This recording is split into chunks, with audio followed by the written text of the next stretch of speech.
Welcome to the Veil of Truth, your gateway to uncovering hidden insights and illuminating mysteries. I'm thrilled you've joined our global community. Whether you're watching from a bustling city skyline or a quiet countryside, we're glad you're here. Globe showing Europe, Africa, so tell me, where are you tuning in from today? Chapter 1, A Letter from Primrose Hill. It was one of those bleak London mornings that seemed to wear a coat of fog rather than air. The city lay hushed beneath a pale sky, and in a small, immaculately ordered flat in Whithaven Mansions, Hercule Poirot sat before his breakfast tray, arranging the morning newspaper and his toast with the same precision he might apply to a case of national importance. He had just poured the second cup of his preferred chocolate when the doorbell rang. Miss Lemon, efficient as ever, appeared moments later, bearing a single envelope upon a small silver tray. Special delivery, Mr. Poirot. Arrived not 10 minutes ago. Poirot took the letter delicately, noting the fine, slanted handwriting upon the envelope, firm but slightly trembling. It bore a West London address, Whitcombe Manor, Primrose Hill. Merci, Miss Lemon, he murmured, and slit the envelope with neat precision. The letter within was brief, written in dark blue ink. Monsieur Poirot, I beg you to come at once. My nephew has been found dead upon the roof of our house. The police are convinced it was an accident, but my heart tells me otherwise. There is something unnatural in it, something dreadful. I implore you, use your great powers to uncover the truth. Eleanor Whitcombe. Poirot read the letter twice before folding it carefully and placing it beside his plate. His grey-green eyes had grown thoughtful. A death upon a roof, he said softly. An accident, they say. Yet the aunt is not convinced. And, as you know, Miss Lemon, when the heart of a woman is troubled, ABN, there is often cause for inquiry. Miss Lemon, who disapproved of emotional speculation, sniffed discreetly. It sounds most irregular, sir. Shall I telephone for a cab? Non. There is time. I must, as always, be orderly. I will first complete my breakfast. Then we shall go to see this house on Primrose Hill and the lady who writes with a trembling hand but a firm conviction. By mid-morning, the great detective was en route through the mist-shrouded streets of London. The cab wound its way northward, the fog swirling past like pale smoke. Poirot, impeccably dressed in his grey suit and bowler hat, sat upright, gloved hands resting on his cane. When the taxi halted before Whitcombe Manor, he regarded the house with keen interest. It was an imposing Edwardian structure, its stone facade weathered and dignified, set slightly apart from its neighbours.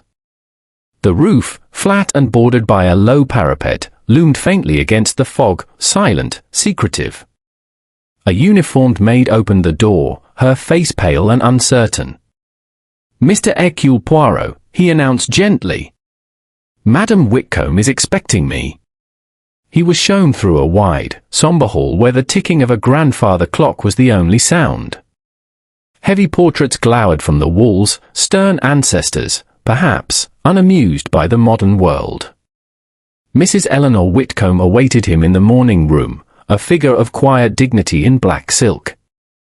Her hair was silver, swept back from a finely cut face that spoke of both breeding and willpower.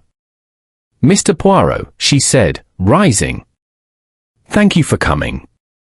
I hardly know where to begin. You will begin, madam, he said kindly, at the beginning. It is the most logical place, and logic, you will find, is the friend of truth. She smiled faintly and gestured for him to sit. It was my nephew, Arthur Whitcombe. He lived here with me since my husband's death. The boy, the man, I suppose, was restless. He had ideas, schemes, investments, not all of them wise. But he was my late husband's only blood relation, and I could not turn him away. Her composure trembled for a moment. Yesterday morning, our butler found him, on the roof, above the library. They say he must have slipped while walking near the edge. But I know my nephew, Mr. Poirot. He was careful, if not always prudent. He would not have fallen so. Poirot inclined his head slightly. Madam, it is often that the appearance of accident conceals something far more deliberate. Will you describe to me, Esseli Neuvaus Platt, what occurred on that night? There was a small dinner, just the household. Arthur seemed in good spirits. After dinner, he said he might go up to the roof to smoke. It's one of his habits, especially when the air is close. No one saw him alive again.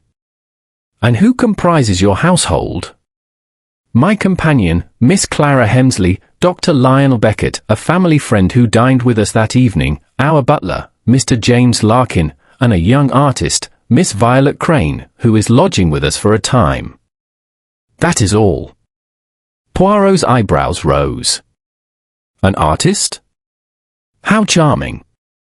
And this roof, how does one reach it? There is a stairway from the upper landing. The door to it is usually locked. Arthur had his own key, since he often went there. The police found the key upon his person. Just so, murmured Poirot. And yet, you are certain, he did not fall by chance. Certain, she said with quiet conviction. I felt it at once. There is an air about this house, Mr. Poirot, since that night. An unease. Even the servant sense it. Poirot nodded slowly. I understand. Grief leaves its perfume, and guilt, its shadow. I shall look, madam. I shall observe. And I promise you this, if there is evil in your house, I will find it. He rose, his manner brisk yet courteous.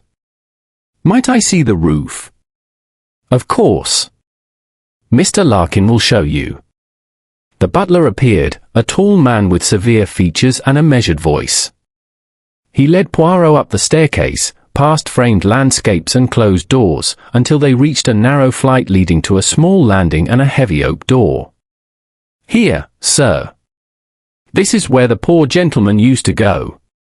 Larkin produced a key and turned the lock. The hinges creaked faintly as the door opened to reveal the flat expanse of the rooftop.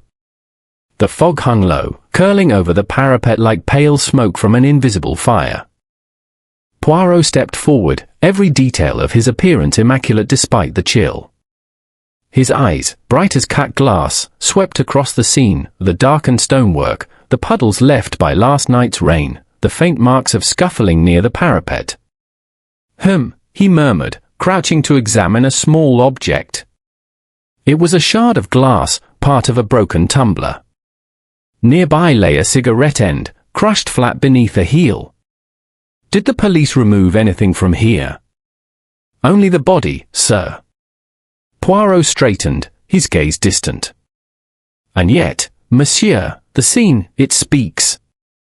There was movement here, agitation perhaps.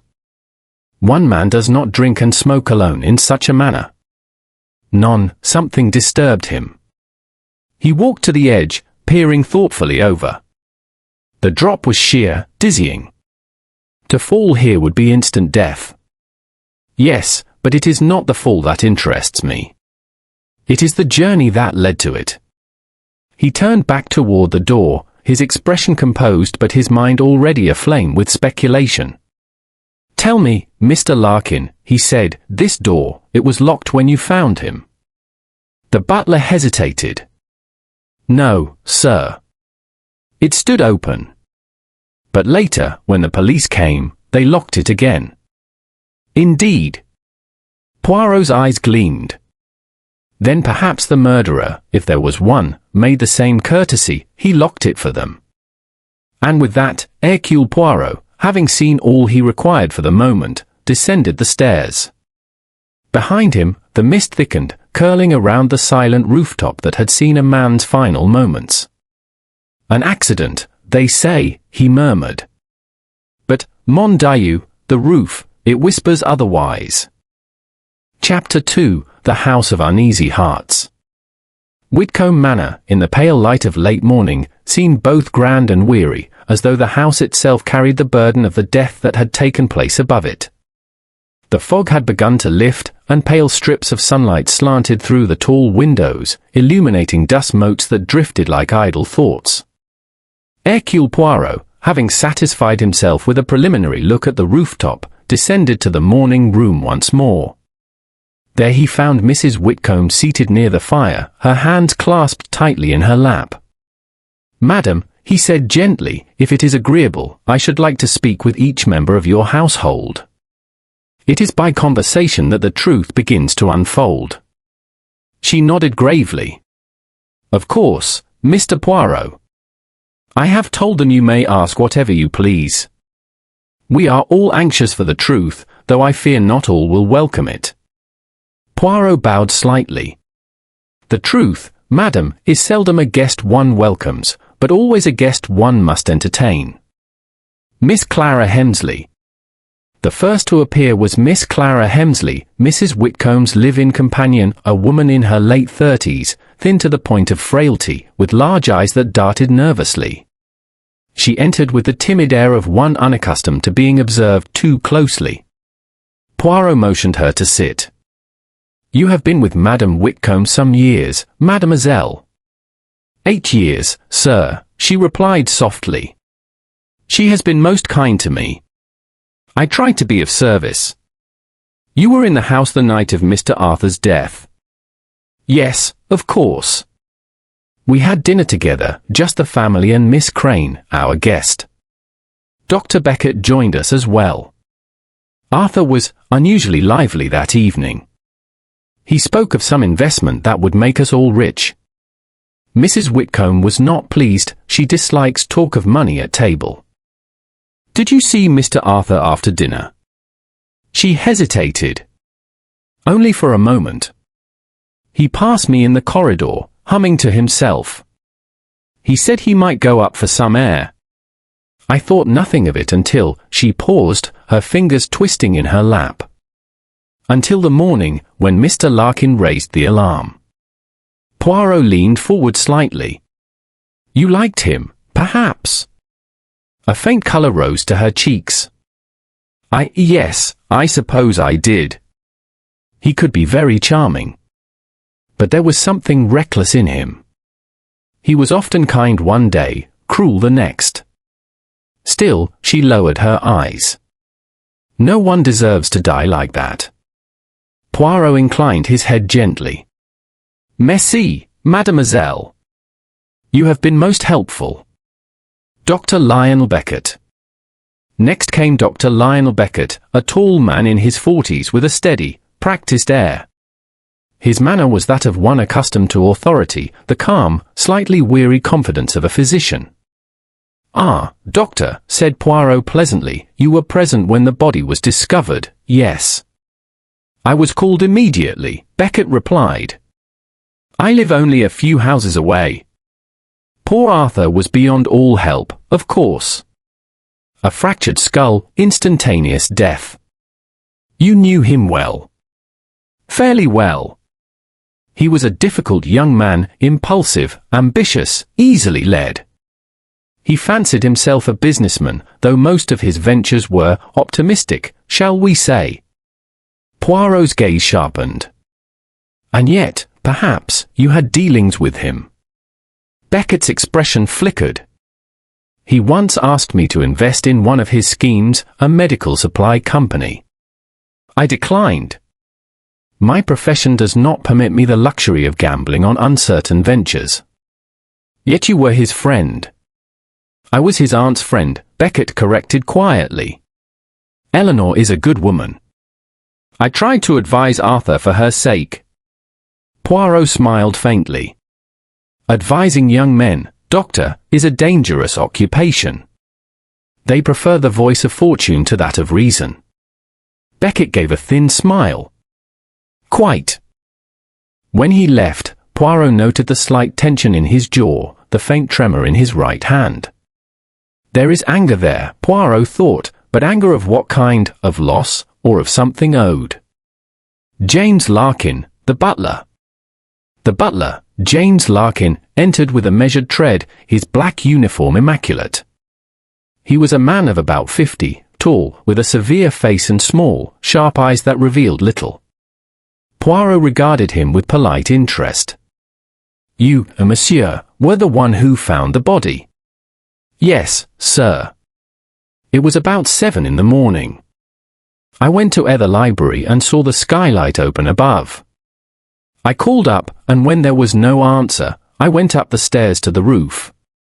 That's when I found him, lying there by the parapet." "You were alone?" "Yes, sir.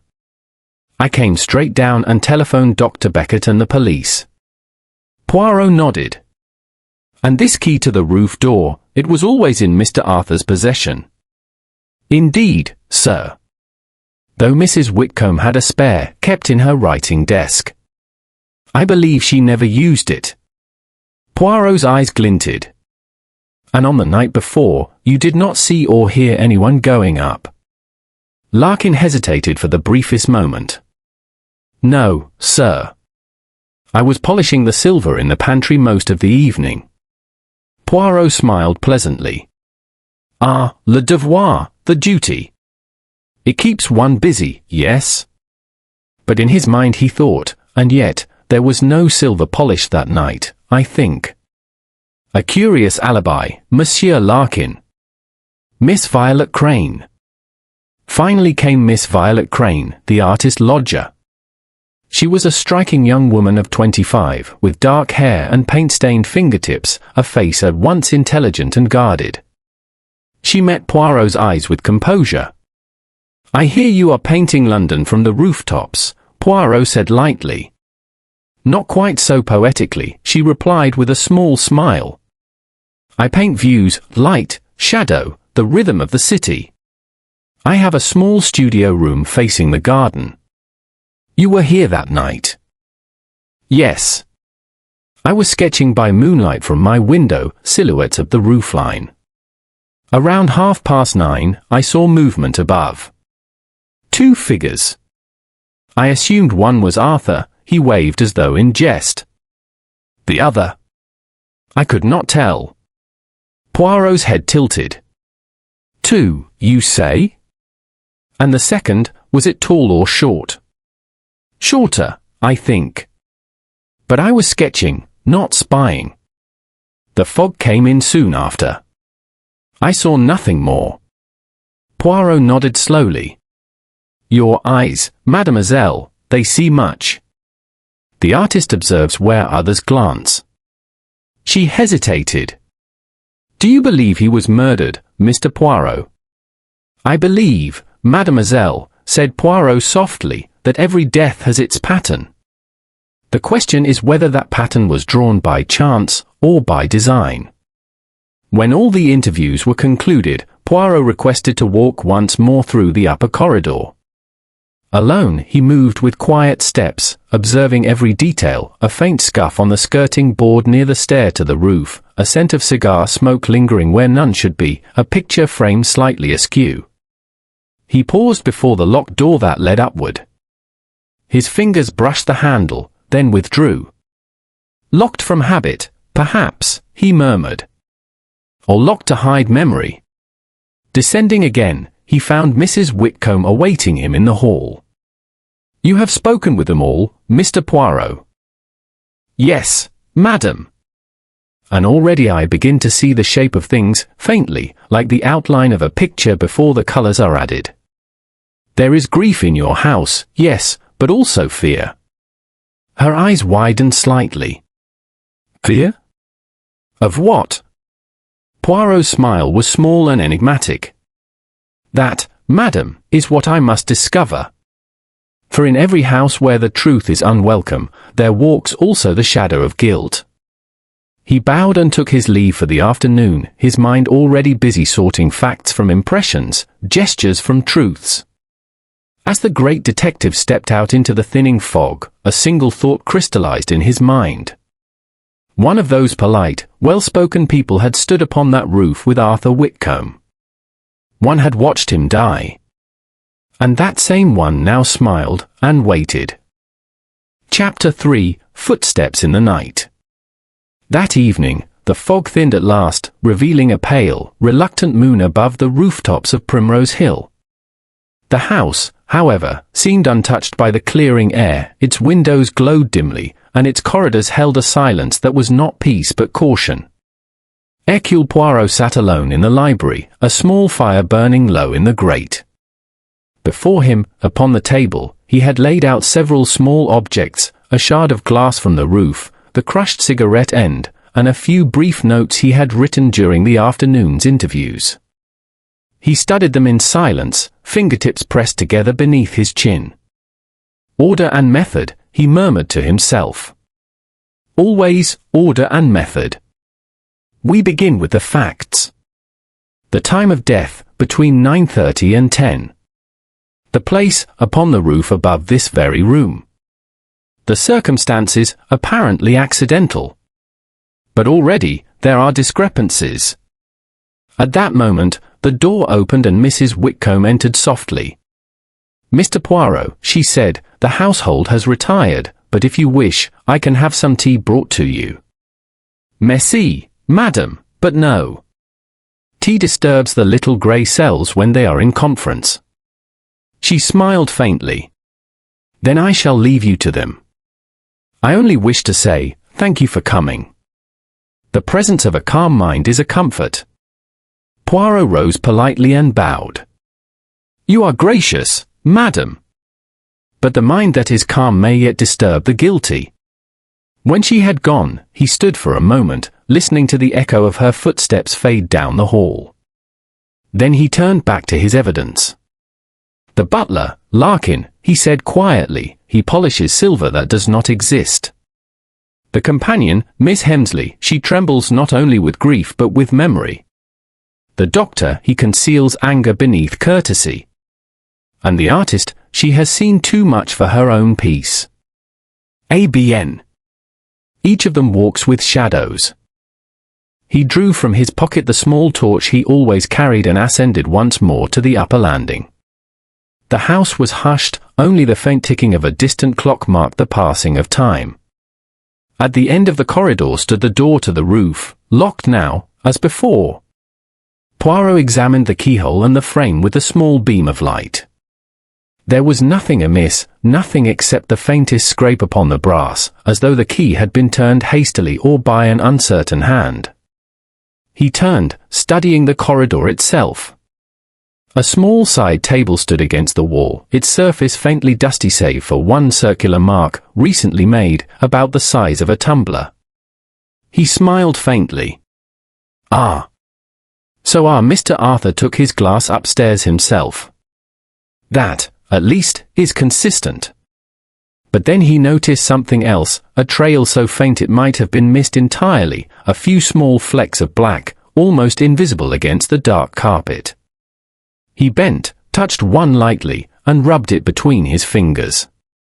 "Soot," he said softly. "Just as upon the roof." He straightened, eyes gleaming. Someone carried the traces from the fireplace to the stair. Someone who burned a letter, perhaps. He replaced the torch and descended once more. The house slept, but Poirot, restless as the cat who waits at the mouse-hole, decided to reconstruct what had occurred on the night in question. Reconstruction.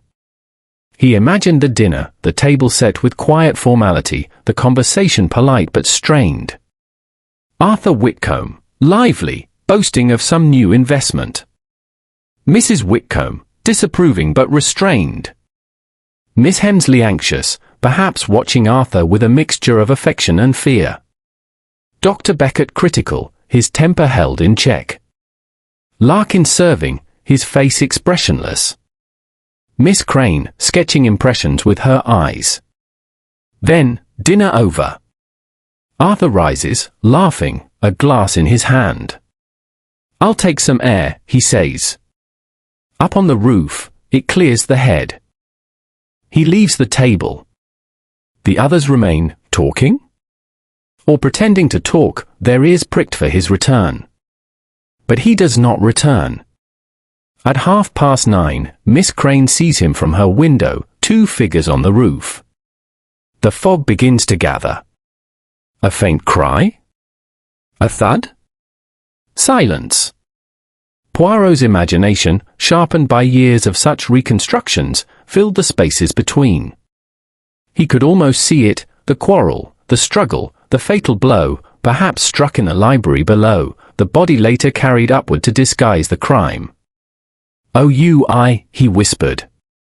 The open skylight, the soot, the marks upon the parapet, they tell the tale. But which hand carried him there?" A soft sound interrupted his thoughts. Somewhere in the corridor, a floorboard creaked. Poirot turned his head sharply, listening.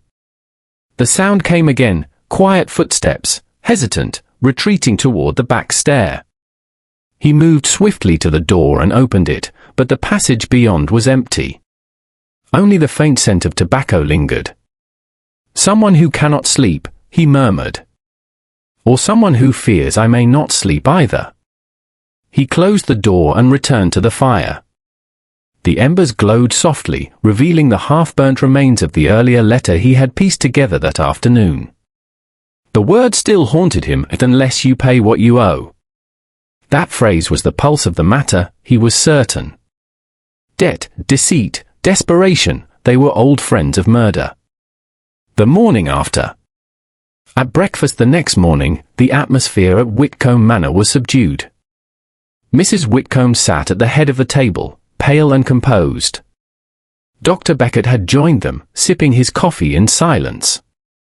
Miss Hensley nibbled at her toast without appetite, and Larkin moved quietly about with the air of one determined to be invisible. Poirot, cheerful as ever, spread marmalade upon his toast with delicate precision. "You are all very silent," he observed mildly.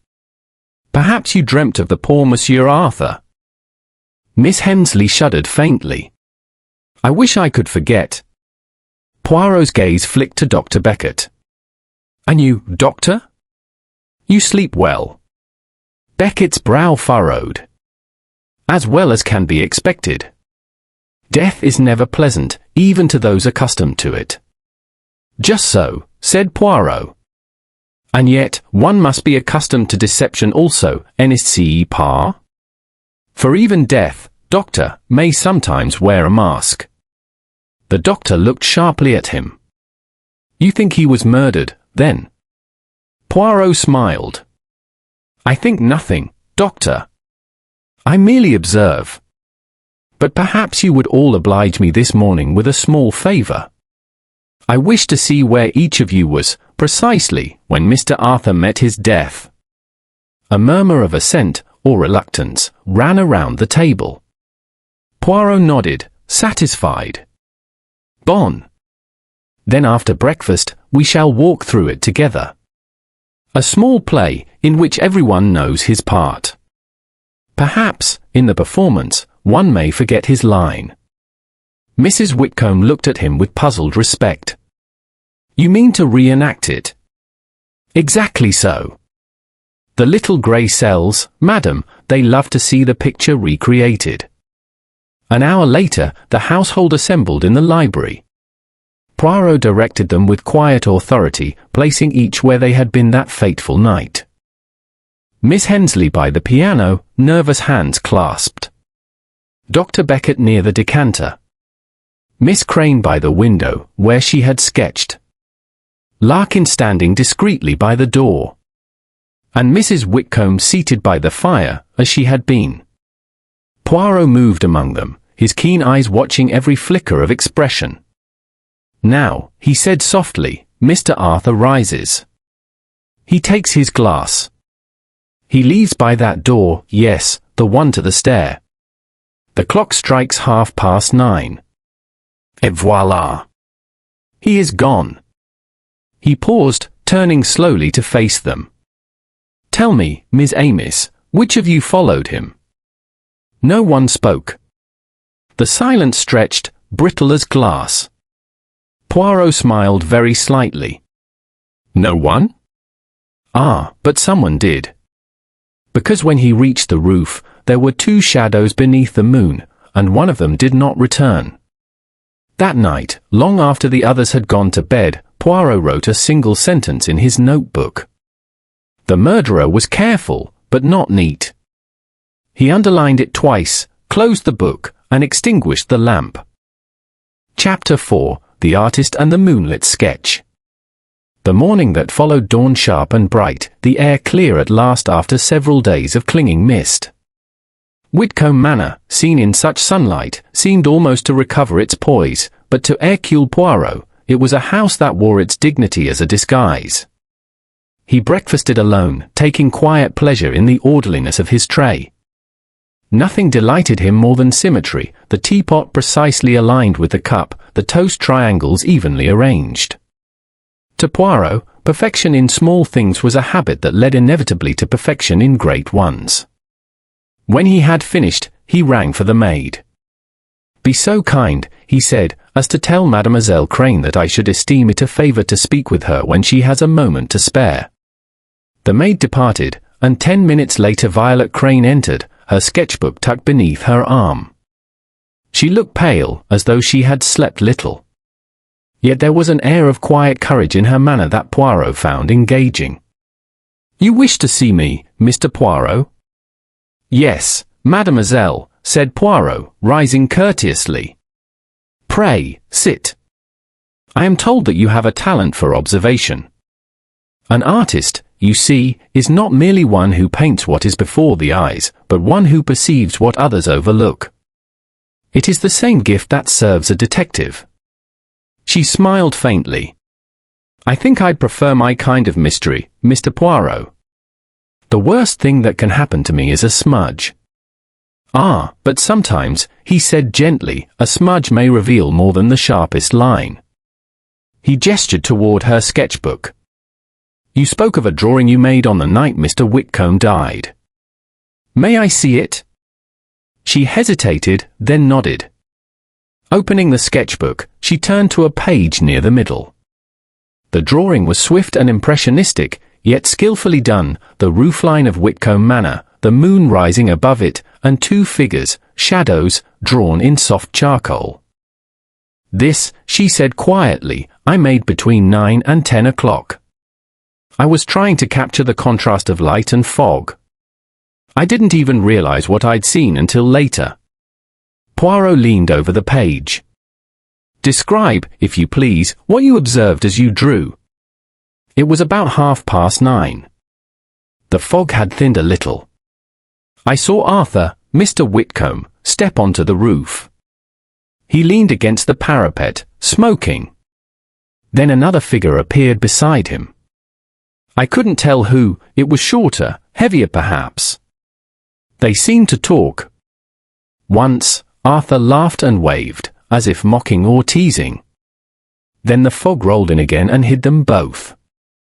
Poirot studied the sketch intently. The 2 figures were roughly drawn, yet distinct in posture, one tall, one shorter, both near the parapet. "Very interesting," he murmured. "You say the second figure was shorter. Are you certain?" "As certain as I can be," she said. "The fog distorts, of course, but I think it was a man. The outline seemed broad across the shoulders." "And did you mention this to the police?" "They said it was an illusion, the play of shadow. I wasn't sure enough to insist." Poirot closed the sketchbook carefully and handed it back.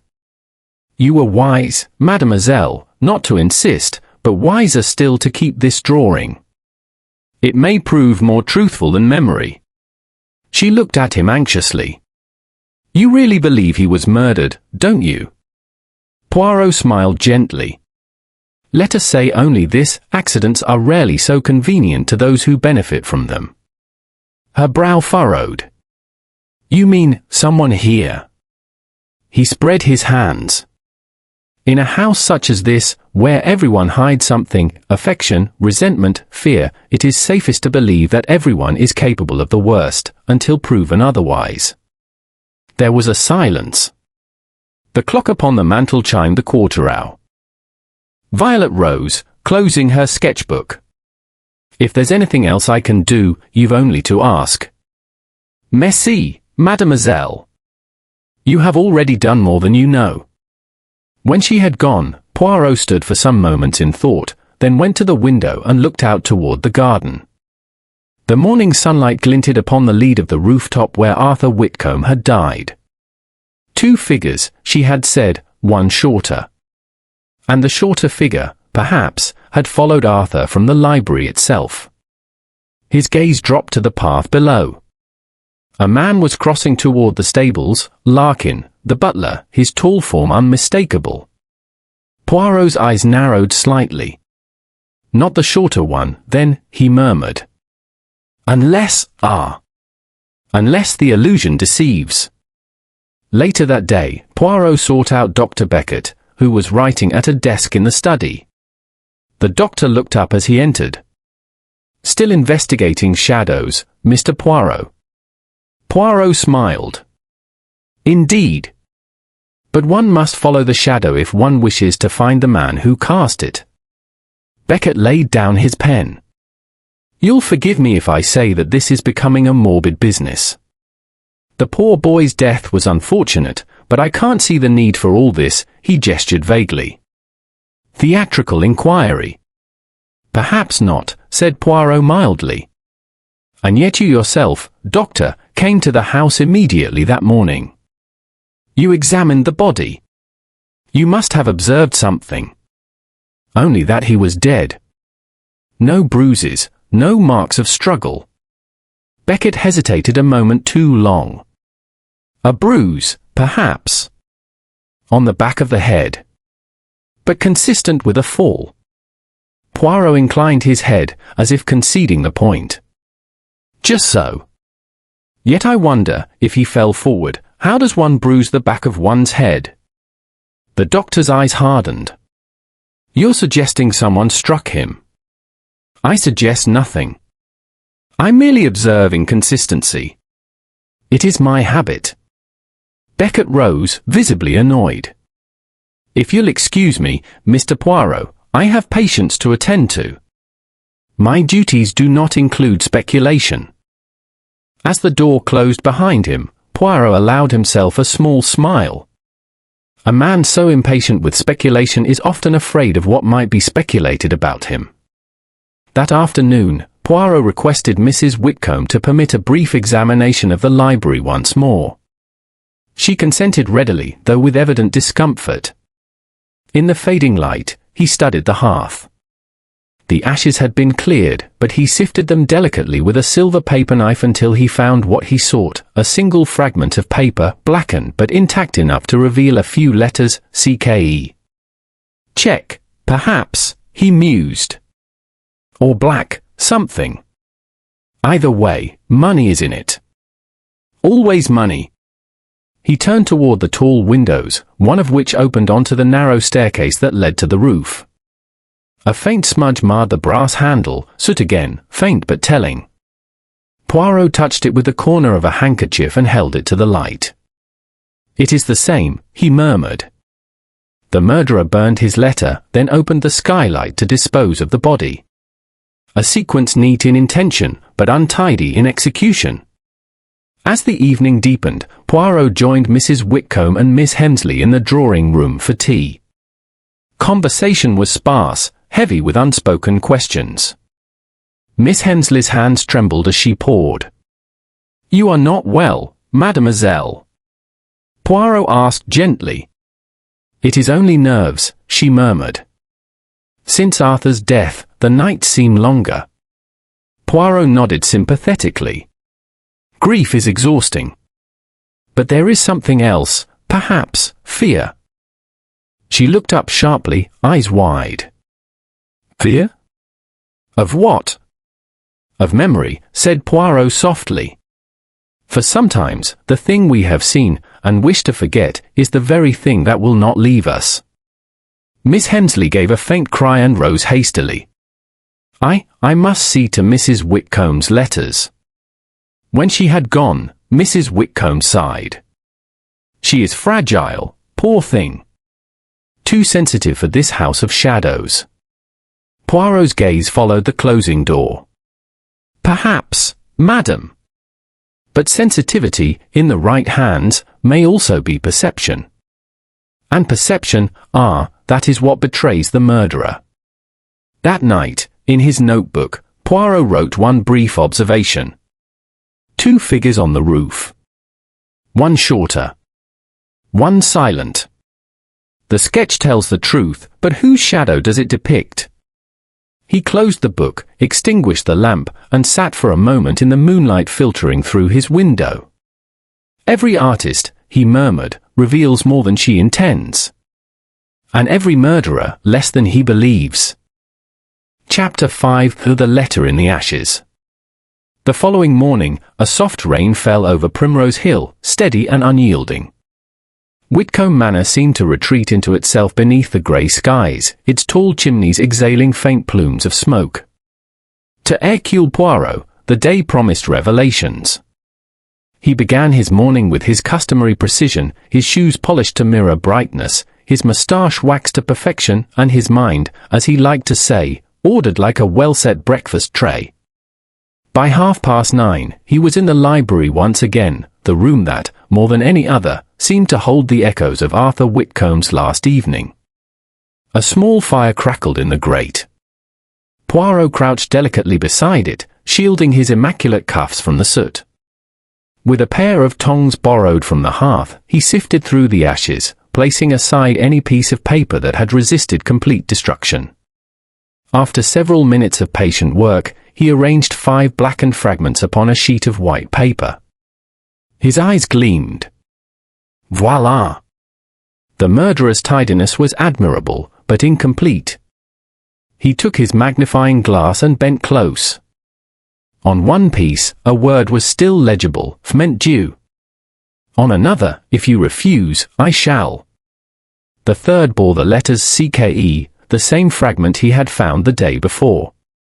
Poirot sat back, his fingers steepled. A letter of demand, he said softly. Blackmail, unmistakable. But who was the victim, and who the blackmailer?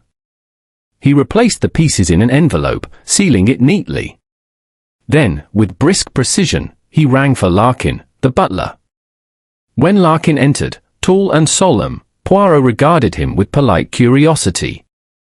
Tell me, monsieur, was Mr. Whitcombe in the habit of burning his correspondence?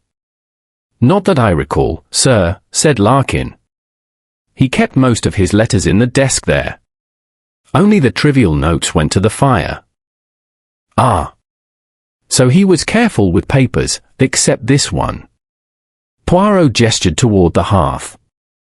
And you, Larkin, did you see or hear him come into this room on the night he died? The butler hesitated. No, sir. I retired to the pantry after clearing away the dinner. I heard footsteps on the landing around 9:30, but that would have been Mr. Whitcombe going up to the roof. Poirot's eyes twinkled. You are certain it was him? I assumed it, sir. Who else could it be? Indeed, said Poirot gently. That is what the murderer hoped everyone would assume. Larkin frowned. You mean someone else went up? Poirot inclined his head slightly but said nothing more. When the butler had withdrawn, he rose and paced slowly about the room.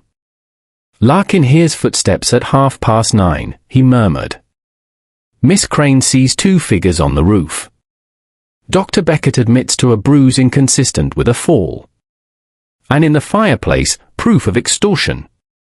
He paused before the portrait of the late Mr. Whitcombe Sr., a stern figure whose painted eyes seemed to follow him about the room. It is a family that understands money, Poirot said quietly. But perhaps not conscience. Later that morning, he requested Mrs. Whitcomb's presence. She entered composed as ever, though there was a faint redness about her eyes that betrayed sleepless nights. Madam, Poirot said gently, forgive me if I intrude upon your grief, but I must ask, was your stepson a man of honor? She started at the question. Arthur was impulsive, careless perhaps, but not dishonorable. Why do you ask? Poirot drew the envelope from his pocket.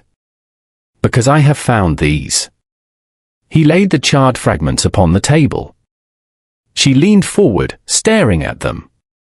What are they? Remnants of a letter burned in this very room on the night he died. A letter of demand, threatening, I think, to expose something unless payment was made. Her hand went to her throat. Blackmail? But by whom? Ah, that is what we must discover. Tell me, madam, had your stepson any secrets that might invite such a threat? She hesitated, visibly torn. At last she said, there were debts.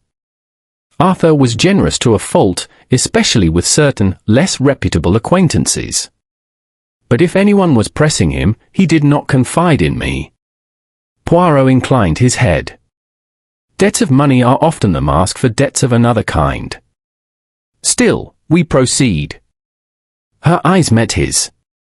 Do you believe his death was murder? Madam, said Poirot softly, I believe that an accident leaves the heart uneasy, but murder, it leaves the mind in disorder. And there is disorder here. She said no more, but when she left the room, her steps faltered as though she carried a burden heavier than sorrow. At noon, Poirot sought out Miss Hemsley. He found her arranging flowers in the morning room, her hands trembling so that a petal fell to the carpet. Mademoiselle, he said kindly, a delicate occupation for a delicate spirit. She forced a smile. It passes the time. Indeed. Yet time, when one waits for truth, passes most heavily. Tell me, on the evening of the tragedy, you were in this room? Yes. I heard Arthur go upstairs. Did you hear anyone follow him? She shook her head. No. I heard nothing. Poirot's gaze rested on her face a moment longer. You are afraid, mademoiselle. Of what? Her composure cracked. Of being thought cruel. Mr. Whitcombe had been kind to me once, but lately, he frightened me. He spoke of things, money, favors, letters. I begged him to stop. Letters, said Poirot quickly. Yes, she whispered. He said someone was writing to him. Threatening to reveal something from before his marriage. Poirot's eyes gleamed. Aha! And did he name this person? No, only that it was to someone close. He seemed both angry and ashamed. That was 2 days before he died. Poirot's voice softened. You have been very brave to tell me this. One must not fear the truth, even when it points toward the living. Tears welled in her eyes. You think someone in the house? He took her hand gently. Mademoiselle, murder rarely comes from outside. It grows, like ivy, from within the walls it climbs. That evening, as the rain ceased and twilight gathered, Poirot walked alone to the roof. The air was sharp with damp stone and chimney soot. The parapet glistened faintly where the dew had gathered. He stood where Arthur Whitcombe had stood, imagining the moment before death, the laughter, the quarrel, the push, the silence. Bending, he examined the stone once more. There, half hidden in a crevice, he saw it, a small scrap of metal, no larger than a coin. He lifted it carefully. It was a cuff-link, engraved with the initial B. Poirot's eyes sparkled. B for Beckett, or perhaps B for blackmail. Either way, it is most interesting. He placed the cuff-link in his pocket and descended the narrow stair. At dinner that night, Poirot's manner was serene. He conversed lightly of the weather, of art, of London society. But beneath the genial surface, his mind hummed with precision. Miss Crane watched him curiously. You seem very sure of something, Mr. Poirot. He smiled. Of something, yes. Of someone, not yet.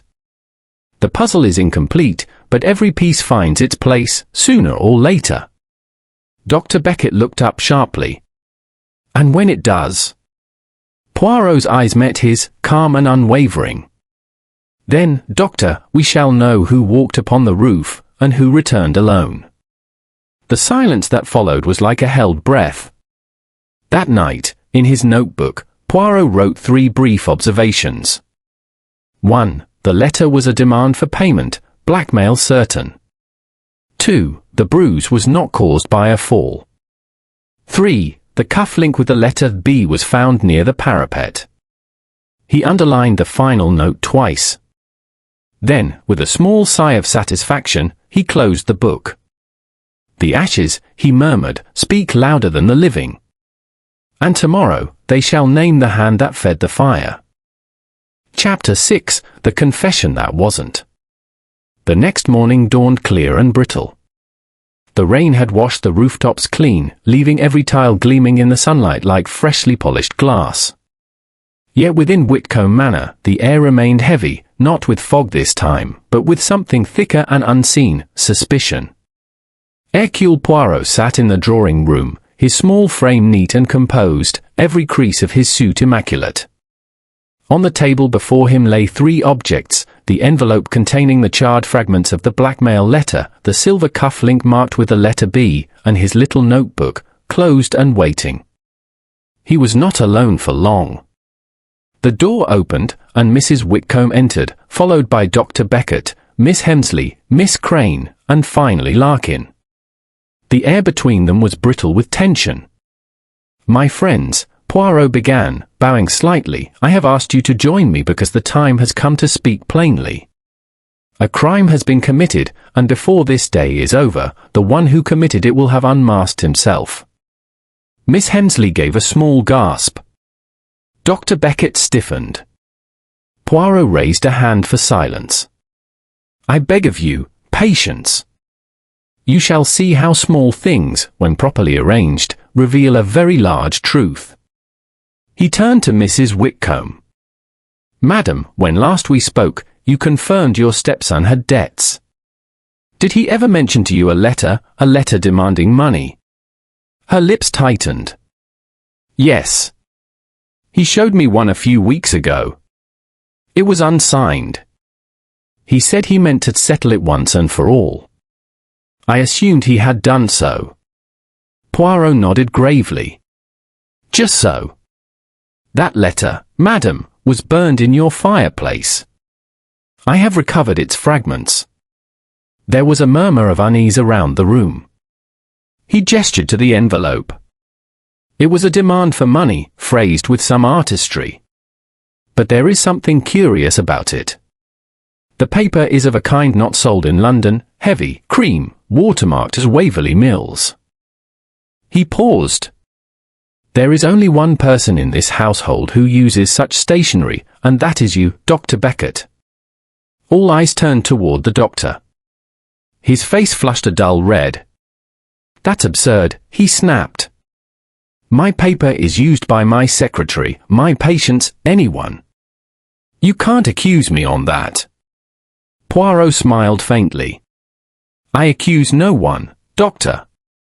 I merely observe coincidence, that most treacherous of companions." Dr. Beckett rose abruptly. "I'm not obliged to sit here and listen to this performance." "Sit, doctor," said Poirot quietly. "The performance is not yet over, and the final act may concern you." There was something in Poirot's voice, not loud, but commanding, that held the room still. Beckett sank back into his chair, breathing hard.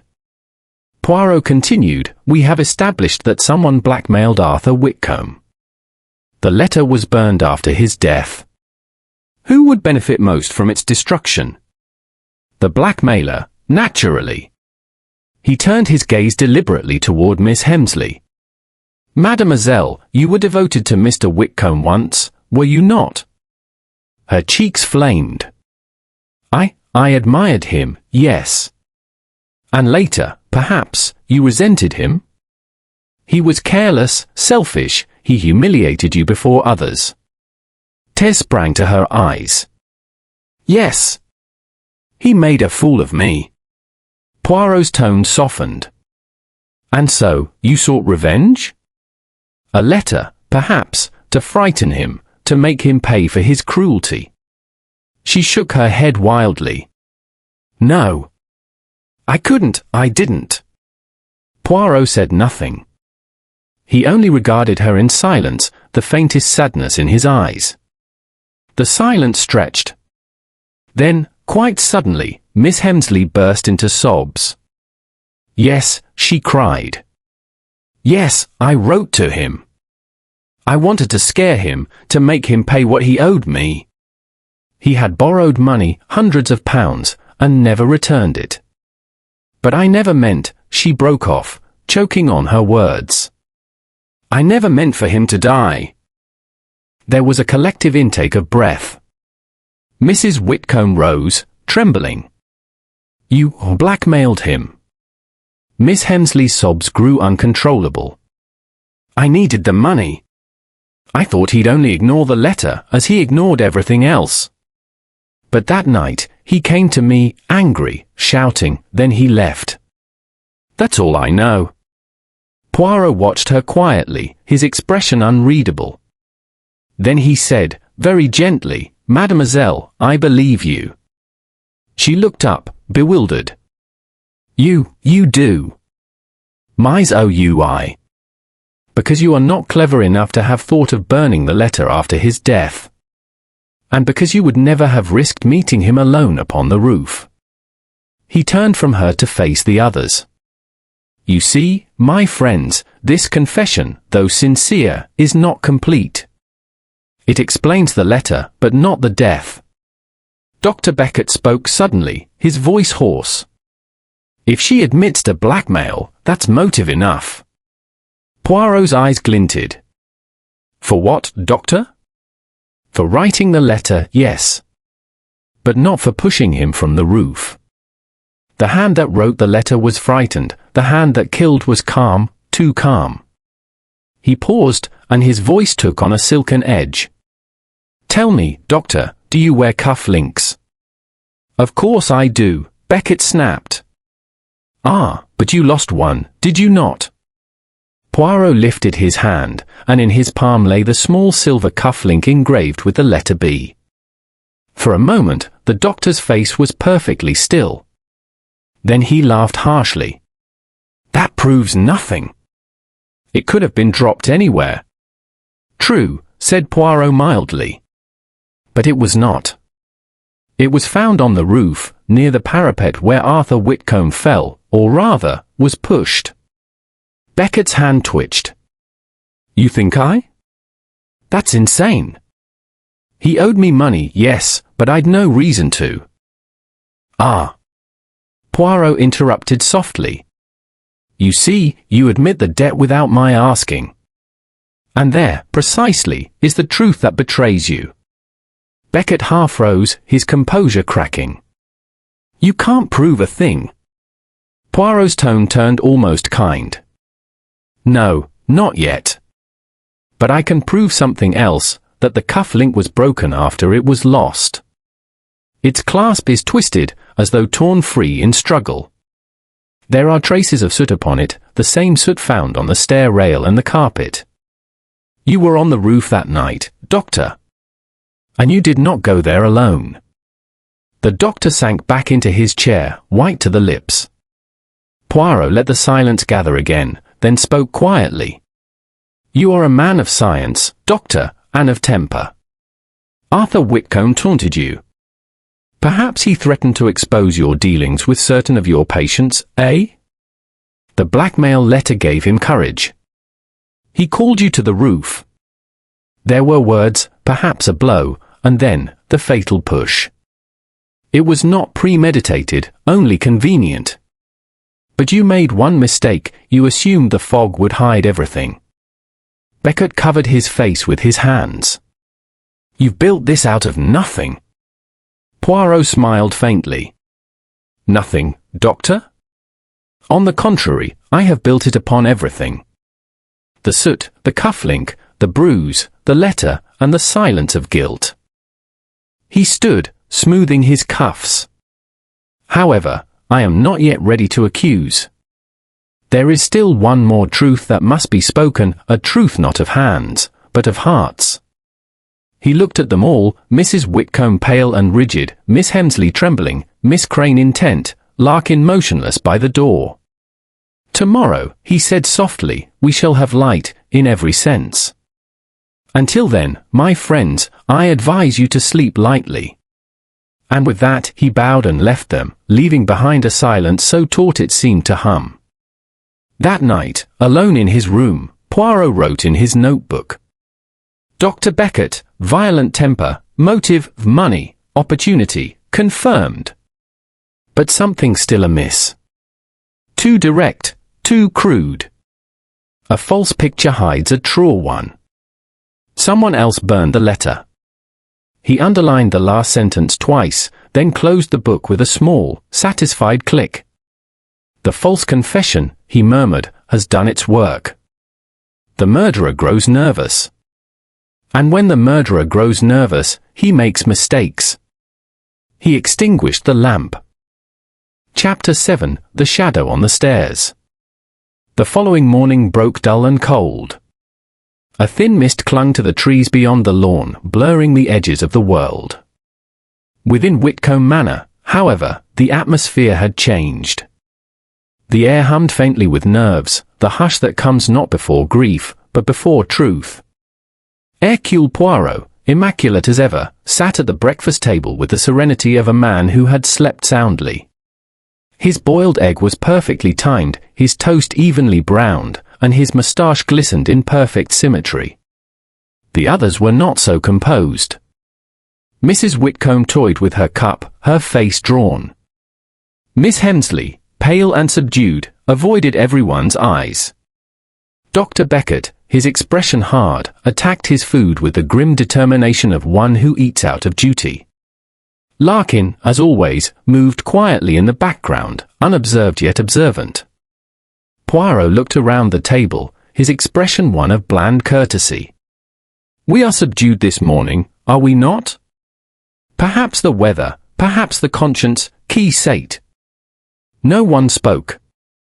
Only the ticking of the clock and the faint scrape of cutlery broke the silence. Poirot dabbed his lips delicately with his napkin. "Today," he said at last, "I shall ask each of you to walk once more upon the path that leads to the roof. It is the final act of our little drama. Then, this evening, I shall invite you all to the library, for the truth." A murmur went around the table, surprise, unease, a spark of fear. Mrs. Whitcombe said quietly, "Mr. Poirot, is that necessary?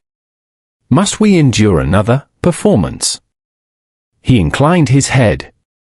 "Madam, truth is sometimes like the ghost that haunts a house, it will not rest until it is seen." The walk to the roof. By noon, the household had gathered in the library once more. Poirot, watch in hand, led them through the sequence of events as calmly as a teacher with a group of children. "Now," he said, "we begin at the moment after dinner. Mr. Whitcombe leaves this room, glass in hand. He says he will take air upon the roof." He pointed to the narrow staircase behind the bookcase door, the one leading upward. "Observe. The steps are steep, yes, and covered in a thin film of soot, not enough to blacken the shoes unless, of course, one were careless." He smiled faintly. The murderer, as I have said before, was not tidy. One by one, he directed them to follow him up the narrow stairs. Miss Crane went first, hesitating at each turn. Dr. Beckett followed, his face expressionless. Miss Hemsley clutched the banister with trembling fingers, and Mrs. Whitcombe came last, upright but pale. Larkin remained below, by Poirot's request. At the top, the group emerged into the damp grey light of day. The roof stretched flat before them, its tiles slick with last night's dew. The parapet, low and worn smooth by weather, bordered the edge. Poirot walked slowly across the surface, his patent leather shoes glinting. "Here," he said softly. Arthur Whitcombe stood. He looked out upon the fog, smoking, laughing perhaps. Here the second figure approached. A quarrel, a struggle, and then he gestured lightly toward the edge. Silence. Miss Hemsley gave a faint sob. Poirot turned, his eyes calm. "Courage, mademoiselle. We are almost at the end." He knelt then, near the parapet, his gaze sharp as a bird's. See, Miss Amos, the faint smudge there, soot once more. And here a faint mark, half hidden in the moss. He touched it lightly with his gloved hand. It was the print of a shoe, small, narrow, with a distinct heel. He looked up at them quietly. A woman's footprint. There was a collective intake of breath. Mrs. Whitcomb's hand flew to her throat. Miss Hemsley turned white as paper. Poirot stood, brushing his gloves clean. Curious, is it not? For Dr. Beckett wears a size far larger. Mademoiselle Hemsley's shoes are low and square, suitable for comfort. But a footprint with a narrow heel. He turned his gaze upon Mrs. Whitcombe. Madam, may I admire your taste? Those shoes you wear, they are from Bond Street, are they not? The heel, precisely the same. She drew back a step. You cannot mean. Poirot lifted a hand gently. I mean nothing, madam, that cannot be proven. But I think we begin to understand that the events of that night were more complicated than they seemed. He moved toward the stair once more. Come. We have seen enough of heights. Let us now examine the depths. The hidden object. Back in the library, Poirot dismissed the others with a courteous nod. If you please, leave me here for 1 hour. There remains one small task for me, and for the little grey cells. When they had gone, he closed the door softly and began a meticulous search of the narrow staircase. Step by step, inch by inch, he examined the banister, the skirting, the shadows where soot gathered. Halfway up, something caught his eye, a faint gleam beneath the third step from the bottom. Kneeling, he reached carefully into the narrow gap and drew out a small object wrapped in a scrap of silk. He unwrapped it, and smiled. Inside lay a brooch, delicate and unmistakably feminine, a cluster of seed pearls surrounding a single sapphire. Poirot turned it over. The clasp was bent, as though torn loose in haste. On the back, engraved in tiny script, were the initials E.W. Eleanor Whitcombe, Poirot murmured softly. Madame la Veuve, the last person to see him alive, and the first to weep for him. He replaced the brooch in its wrapping, slipped it into his pocket, and descended slowly, humming under his breath. The uneasy afternoon. That afternoon, Whitcombe Manor seemed to breathe uneasily. Doors closed softly, voices dropped to whispers, and footsteps were muffled on the carpets.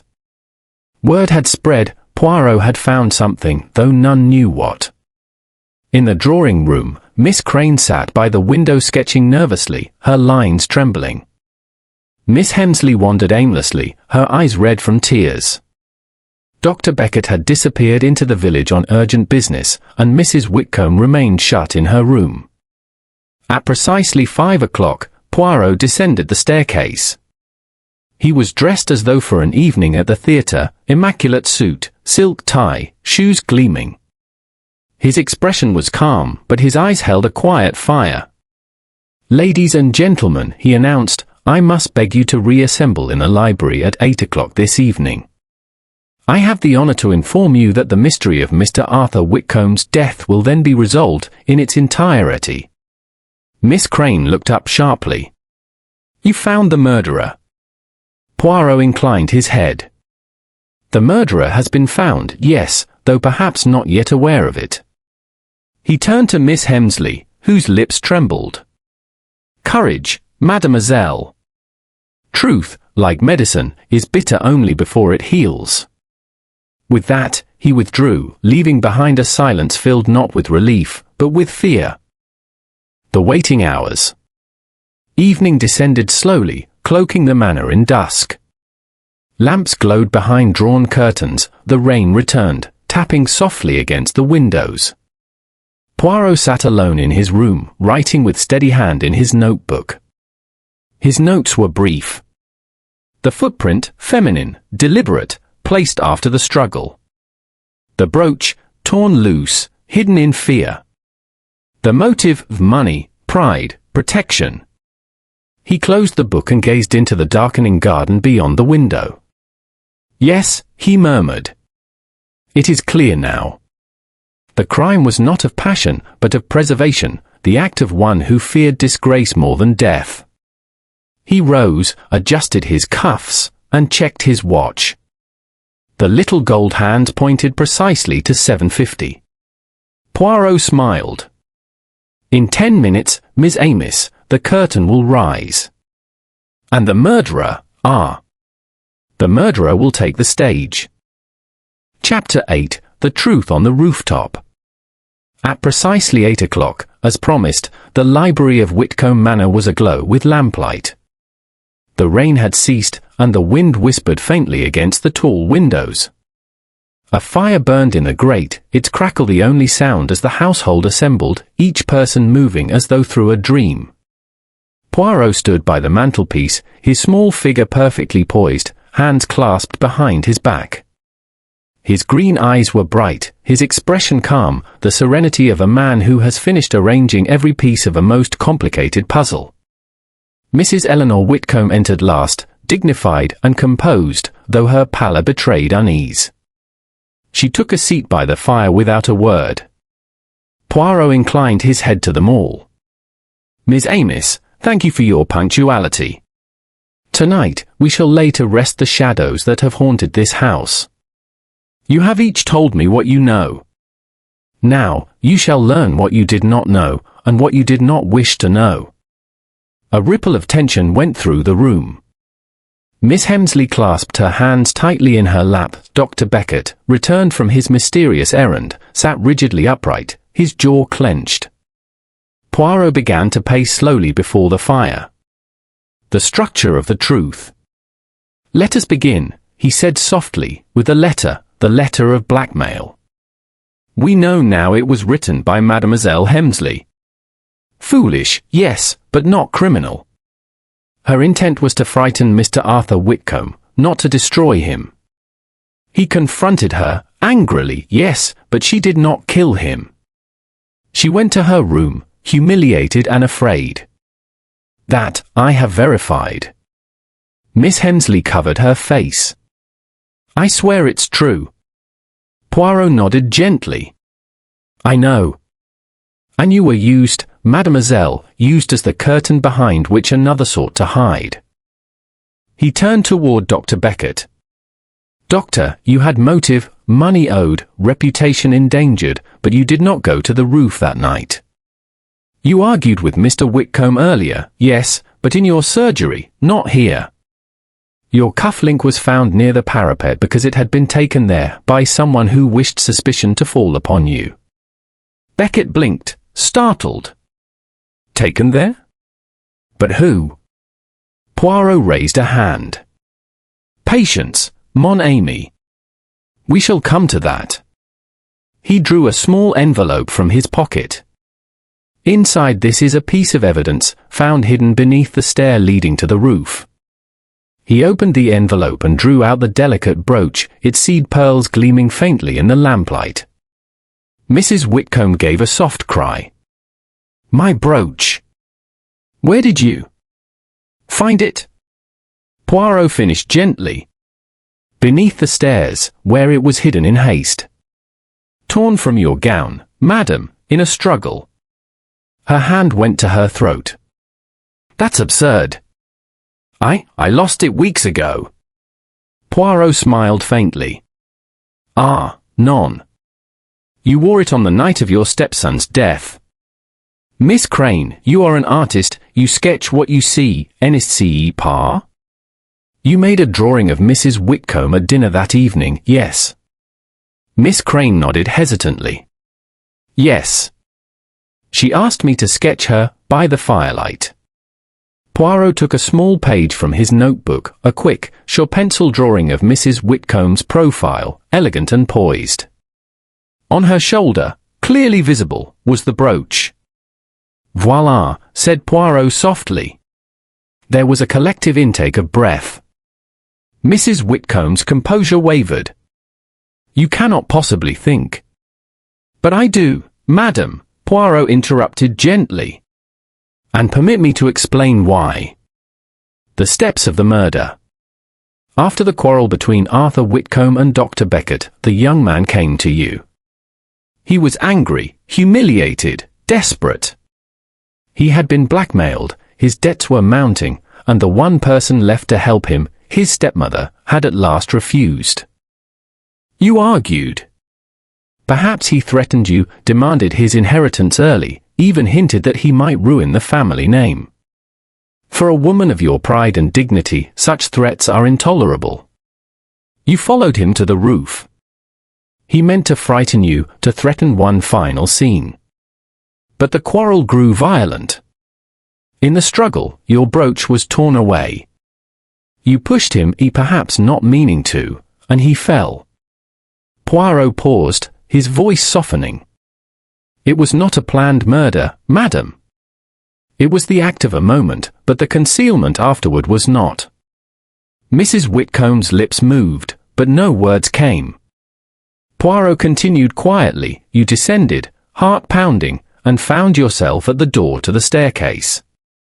There, in the dim light, you saw the letter, half burned in the hearth. You realized what it meant, an explanation. A blackmail plot, a motive ready-made. You burned the rest, took one of Dr. Beckett's cufflinks from the tray in the hall, and went again to the roof to leave it near the parapet. In your mind, it was perfect, the temperamental doctor, the quarrel, the debts. You believed you had buried your guilt beneath his. The silence in the room was absolute. Only the rain outside gave sound to the world. The confrontation. Mrs. Whitcombe rose slowly. You are very clever, Monsieur Poirot. But you cannot prove what you suggest. There were no witnesses, no confession. Poirot inclined his head. Ah, but there was a witness, madam. The smallest of them all. He took a folded handkerchief from his pocket and unwrapped from it a small button, ivory, carved with the crest of the Whitcombe family. This, madam, was found on the rooftop, wedged beneath the parapet, from the cuff of your sleeve. A trifling thing, but enough. Her breath caught. No, no, that cannot be. It is, said Poirot quietly. And it places you there not by imagination, but by fact. Her eyes darted around the room, to Miss Crane's pitying gaze, to Dr. Beckett's grim satisfaction, to Miss Hemsley's trembling horror. Then she sank into her chair, her voice faint. I did not mean to kill him. He mocked me, called me old, useless, said he would sell the house, disgrace us all. I only wanted to silence him. One moment, one step, and he was gone. Poirot bowed his head slightly. Yes, madam. It was an accident born of pride, but the concealment after, that was the true sin. She looked at him through tears. Would you have done differently, Monsieur Poirot, if your family name stood at stake? Poirot's voice was very gentle. I have no family, madam. Only the truth. And the truth, when denied, poisons all it touches. The curtain falls. Inspector Larkin, who had stood quietly by the door, now stepped forward. His voice was respectful. Madam Whitcombe, I must ask you to come with me. She rose, straightened her shoulders, and walked past them all with quiet dignity. Only once did she falter, at the door, and turned to Poirot. Thank you, she said softly, for ending the waiting. When the door closed behind her, the silence was profound. Poirot moved to the fire, staring into its flames. Miss Hemsley spoke at last, her voice barely audible. You knew all along, didn't you? Poirot smiled faintly. From the moment I saw the soot on the stairs. Soot that could only have been disturbed by one wearing silk slippers, not a man's heavy boots. Dr. Beckett let out a long breath. Well, monsieur, I owe you an apology. I doubted you. Poirot bowed. It is nothing. I am accustomed to being doubted until the last act. He turned to Miss Crane. And you, mademoiselle, perhaps you will finish your drawing of the lady by the fire, but this time draw not the jewels, but the shadow behind them. For that, I think, is the true portrait. She nodded silently. Poirot took out his pocket watch, consulted it, and snapped it shut. It is late. The train to London leaves at 10. I shall return there, content that justice and order have been restored. He looked once more around the room, at the firelight flickering across somber faces. Life, Miss Amiss, he said softly, is made not of great tragedies, but of small vanities, the little faults that grow when they are not confessed. And in this house, vanity climbed higher than the roof itself. With that, he turned, his footsteps precise and measured, and left the room. The rain began again outside, light as a sigh. And thus ended the rooftop enigma.